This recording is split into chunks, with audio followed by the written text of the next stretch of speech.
How y'all doing? Peace and blessings. You know, it's a lot of questions being asked.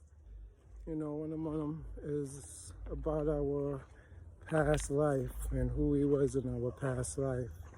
Does it actually occur on the death day? Is the birthday of our current birthday? Is the day that we passed away in our last life? Well, the answer to that is kind of unique. So I give you some perspectives. With the first perspective to look at is make sure that the person you're researching actually died on the date, and it's not a political date or a date that is not the true date and it's associated with your birthday. So I would put that in first. Then I would iterate on the fact that if you say the person's death date is the person's new current birth date, then that person never went and did his lessons, never had a soul regression, or what we call in the ancient time in the bardo, the astral, where you sum total everything that you went through in this life and your spirit and your soul conjure up new lessons. As according to those date from the death day, like excuse me, I'm January 11th. In my past life, if I died on January 11th and I reincarnated back on January 11th, that means I didn't even go through nothing. I came back right away. Now, if we're saying that, no, not in the sense that we came back the moment we died, but we spent some time in another spiritual place, then we will have to take into consideration then that same date that you came back, say it was January 11th. You have to take into consideration now that it's the prenatal chart that determines that. So say you died on January 11th, but you're not scheduled to come back till a certain time and a certain period in time under certain conditions, because I do believe more is the condition under. If you did a time of suffering, more than likely you're going to come back in a time of peace and joy and more those stuff. I don't think you come back into the suffering. You go through a cycle of seeing all the different aspects of life, from rich to poor, suffering to having everything you always wanted, continents to islands, to under the sea, to the air spirits, universal spirits.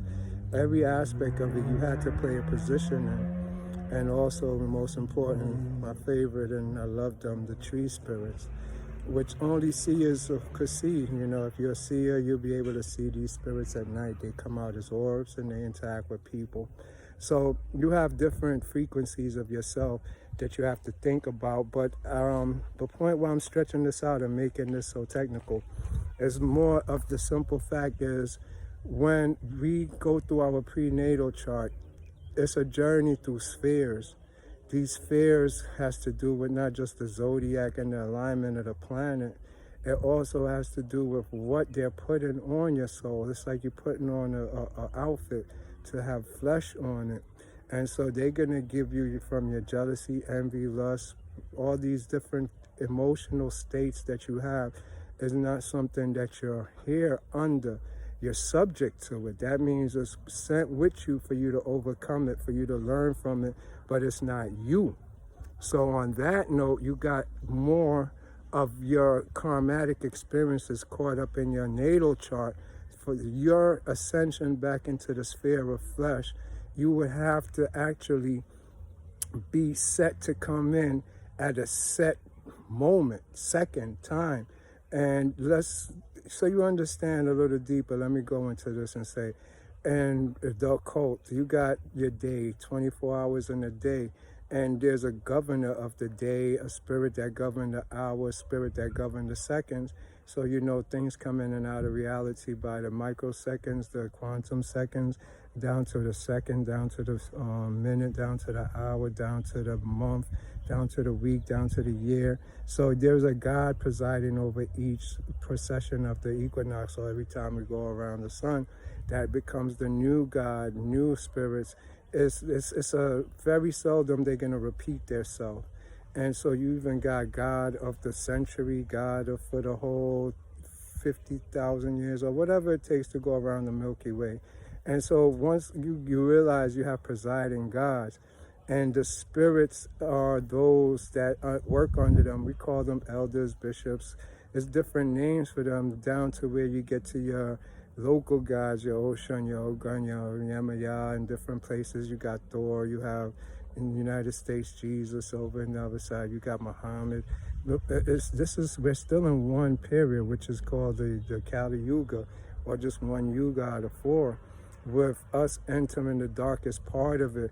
So your reincarnation wouldn't have too much to do with your death date, because that's the topic, but it's the lessons that you accumulated and learned in that time you was set here to do. Did you accomplish it? Did it get worse? Or did you ascend to a higher sphere? So when we looking at the date now, so say your death date, let me go back to January 11th. Is it consistent with the past dates that was supposed to be the death date? Because you know, with every new ruler is the new laws and new records. And they said it like we're in reset right now. The world is being reset. All these new laws, all these new talk from cancel culture, they're canceling out things. So you wouldn't know exactly your date. But if you're in it like that, and you are supposed to believe it. So for instance, say you feel you was Genghis Khan in your lifetime, you're more believing in your Genghis Khan is correct more than to go read up on the person's life and admire it and say, yeah, that's me. Because that might not be true, that's ego. But if something just come in you and say you're that person, more than likely you are that person. You just can't touch it. And not trying to touch it is the best thing, because it's going to deprive you of being that person, and you become the pseudo version of whoever observed that person, whoever wrote the story of that person, but that person wasn't that person, so they can't tell that person who they are, what they was. They just an observer seeing from the outside or information that was left. With my point being this, the point is, when you take these journeys and say, like for instance, you're Genghis Khan, you get Genghis Khan's memories. You see his visions. You're going to have stuff to do with him. He comes back as a astral holographic being, a reflection in light. He interacts with you. So, like for me, I'm 111, 3 ones, and I know my chart. I know all that stuff.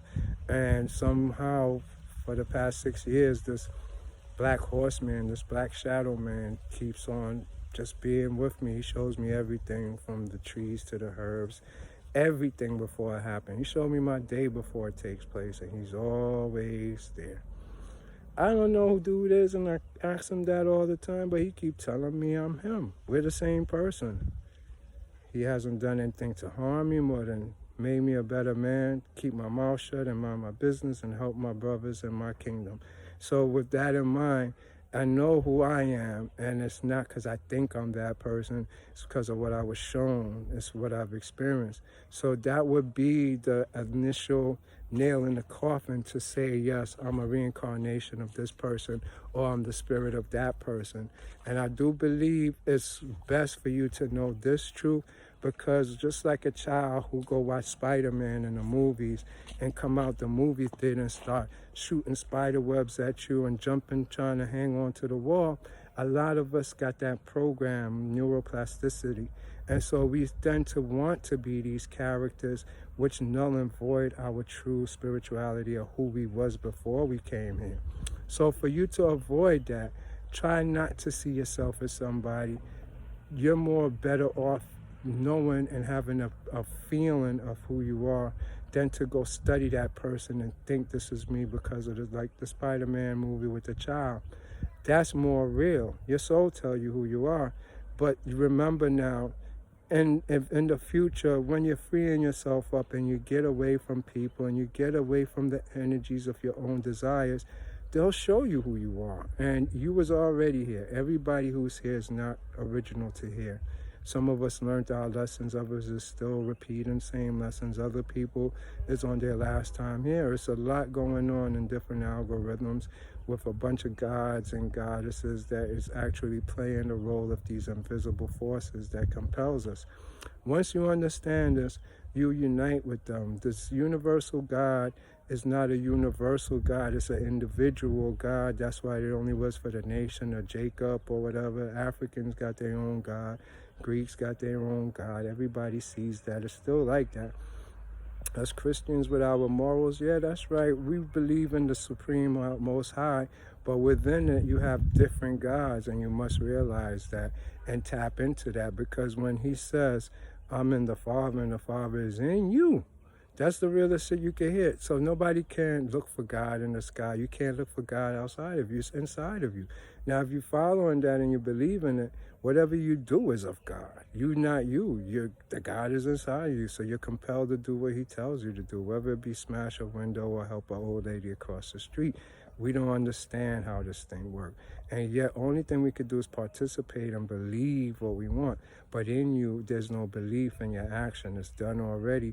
That's who you need to unite with, the truth within yourself, and let that God lead you to your past life and who you are.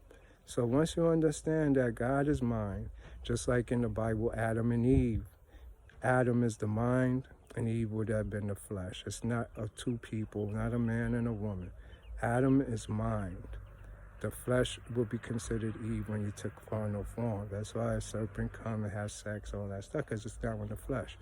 So I hope you understand this a little better and get an understanding. Looking back dates and times, it is important because we all here under a mathematical equation called the matrix.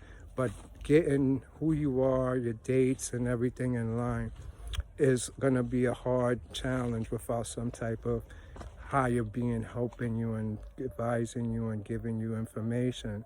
Aside from that, we're using European information, our master's information from speculation, but if whatever information is not facts, you want facts about yourself. So find your I am and take it from there. When I say I am, that's like you saying us, we, they.